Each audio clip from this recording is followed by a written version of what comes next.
ഇന്ന് 20 UDF മന്ത്രിമാരുടെ list ബഹുമാനപ്പെട്ട ഗവർണർക്ക് സമർപ്പിച്ചു. അപ്പോൾ നാളെ ഞാനടക്കം 21 പേര് സത്യപ്രതിജ്ഞയാണ്. ലീഗ് മന്ത്രിമാരുടെ മുസ്ലിം ലീഗ് പ്രഖ്യാപിച്ചു. ബാക്കിയുള്ളവരുടെ നിങ്ങൾക്കറിയാം.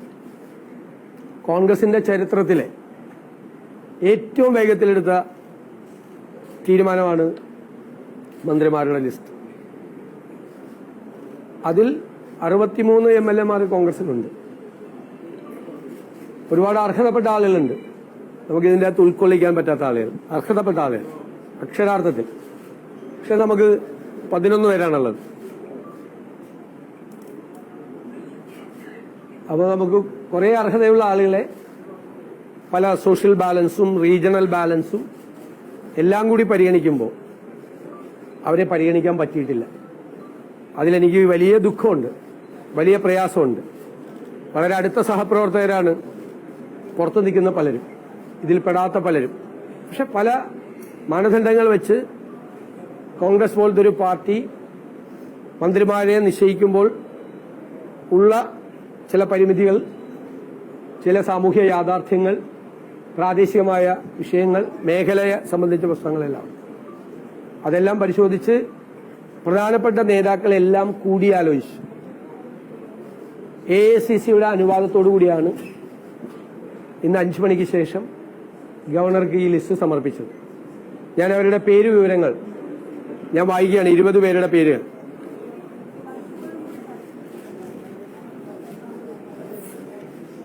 Shri PK Kunhalikutty, Shri Ramesh Chennithala, Shri Sunny Joseph, Shri K Muraleedharan, Shri Mons Joseph, Shri Shibu Baby John, Shri Anoop Jacob, Shri CP John, Shri AP Anilkumar, Shri N Shamsuddin, Shri PC Vishwanath, Shri Roji M John,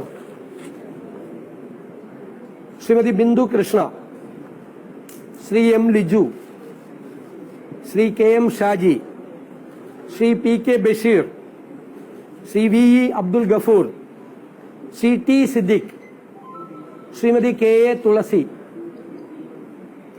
സനം യൂത്ത് കോൺഗ്രസ് സംസ്ഥാന പ്രസിഡന്റ് കൂടിയായ ശ്രീ OJ ജനീഷ്. ഇതാണ് 20 പേരുടെ പേര്. ആണല്ലോ. സ്പീക്കർ ശ്രീ തിരുവഞ്ചൂർ രാധാകൃഷ്ണൻ. ഈ സഭയിലെ തന്നെ മുതിർന്ന അംഗമായ ശ്രീ തിരുവഞ്ചൂർ രാധാകൃഷ്ണൻ സ്പീക്കറും ശ്രീമതി ഷാനിമോൾ ഉസ്മാൻ ഡെപ്യൂട്ടി സ്പീക്കറും.